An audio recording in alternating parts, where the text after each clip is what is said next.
Welcome to Quit to Win, the show where we explore the moments people had to let go of destructive pattern, limiting identity, and the internal battle to rebuild their life with purpose and clarity. Our today's guest is Timothy Randall, a tattoo artist, airbrush moralist, painter, entrepreneur, husband, and father, with over 30 years creating arts and 20 plus years of tattooing. In April 2021, a devastating car accident left him with a traumatic brain injury, daily seizure, memory loss. So several has this severe has described living like 50 first date and a medical system that misdiagnosed and mismedicated him for months. He was told to lower his expectation. He refused, eventually founding Mother Mushroom, a company built around functional mushroom and natural wellness education. At his lowest point, what made staying no longer an option in his world, he had fallen to his worst, and the only way left to look was up. It's really a pleasure and honor having you on the show, Tim. Thank you. It's an honor to be here. Yeah, thank you so much, Tim. So, Tim, before the incident, art has been your language for over 30 years. What did it feel like in those first week after the crash, realizing you were forgotten how to do one thing that had always defined you?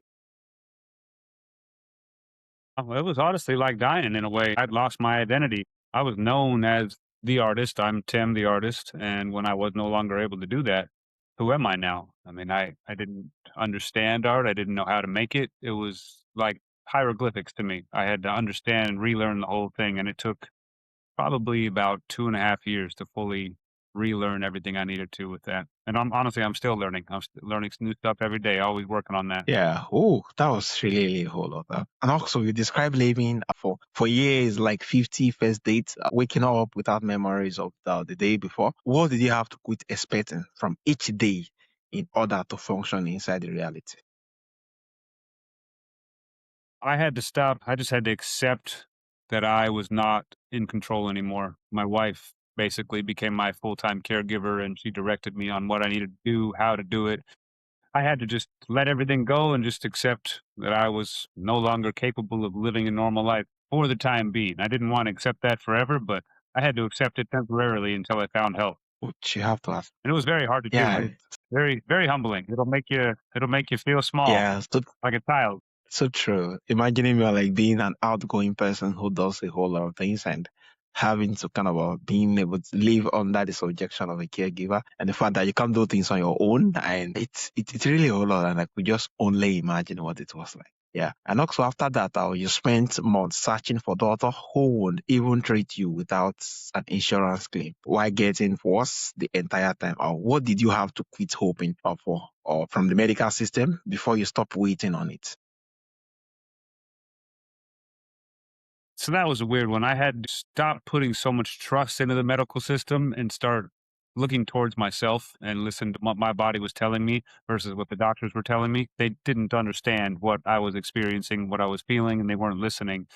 So I had to really just focus inward and do my own research and figure out a better way to fix myself because it was just failing me. I'd been to 5 or 6 doctors and they'd all told me different things, but not the right answers. And they just wanted to give me more medication. So I had to take a choice and take my life into my own hands Hmm.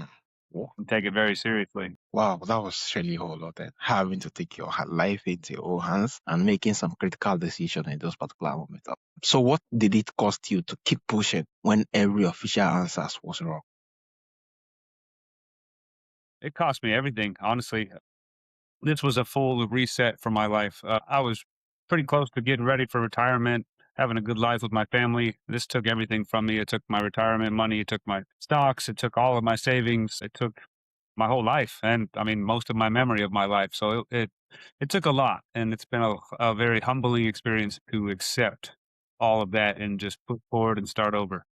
I mean, I'm 41 years old, starting over at life with no money, like it's my first Yeah, day. So it's definitely a hard process. yeah, it's really a whole lot. And just hearing the stories and having to choose yourself over again and having to relearn those things you have done before again. It take a whole lot of energy to actually more like get in there. And also you describe our years of trials and errors, or testing over 40 strain and documenting every effect, good and bad. on your own recovery. What did you have to quit needing? Quick results, uncertainty, outside validation to stay that discipline for that long.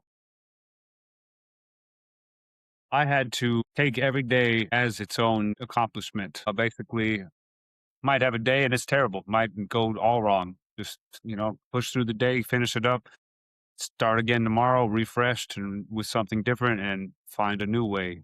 You can't beat yourself up. You have to understand it's a step by step process. Nothing's overnight, nothing's instant.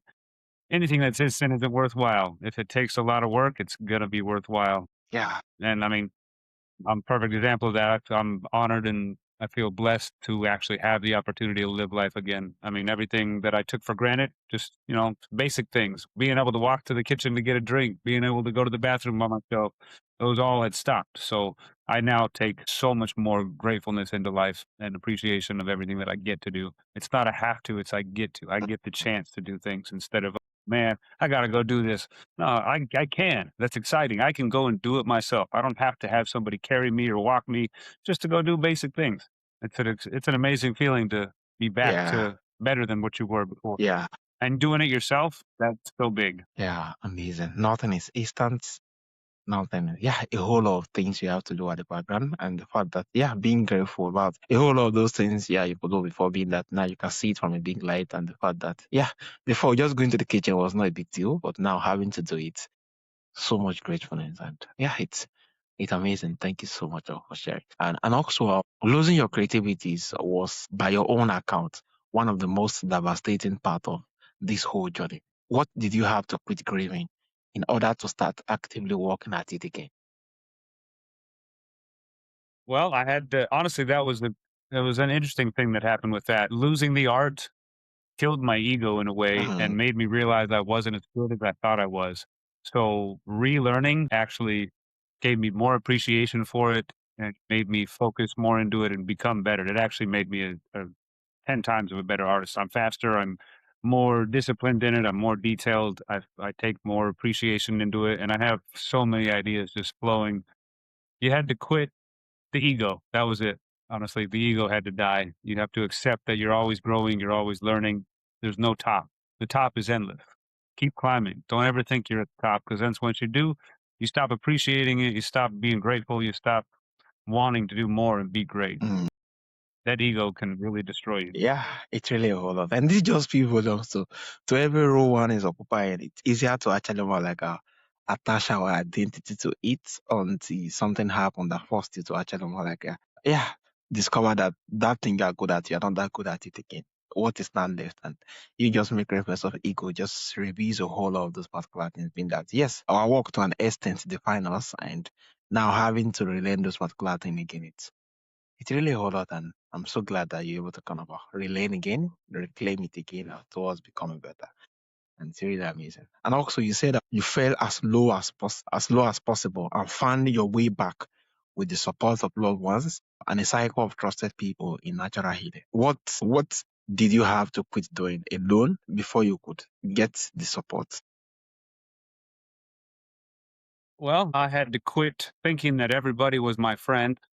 I had to quit thinking that this was going to be an easy process and I was going to fix it like that. I Yeah. had to accept I had a very long journey ahead of me. I had to have the right support, and my support team became very small. I saw who really cared about me in the end. That's usually what happens when you fall down. I had my wife, who is my rock, my everything. I got my kids and my family and my few close friends. They pushed me and they helped me when I needed it and uplifted me when I was down. They told me I can keep going. But I mean, I have some serious resilience after a life like I've had, so I'm not one that gives up. I push through no matter what. I don't accept anything. I push and believe that there's always more to get out of life. Yeah. You just got to find it and work hard. Yeah, this is really amazing. The fact that you have loved ones in there, despite the whole lot of them, but few of them who stick around. You have them around to actually more like yeah, give you the love or give you the courage to actually step back. Yeah, and the fact that yeah, you're resilient all through, but then seeing you putting into it, make it easier. Yeah, your story is really lovely.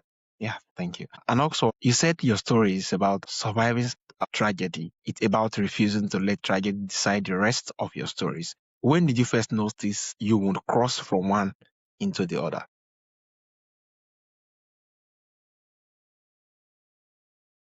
I think after I got neurofeedback, that was the level up that really changed my trajectory of how the healing was. That's a very underrated treatment. That basically is what turned me from living the 51st states person into having the ability to remember every day. It lowered my seizures dramatically, took my grand malls down to basic seizures. That neurofeedback is amazing, and I think that this should be truly used more. There's so many benefits with autism, with brain injury, with PTSD, with trauma. It can rewire your brain the way you need it, and it's honestly fantastic. That's what really once I did that, I knew that there was going to be a better life ahead of me, and I had found the way.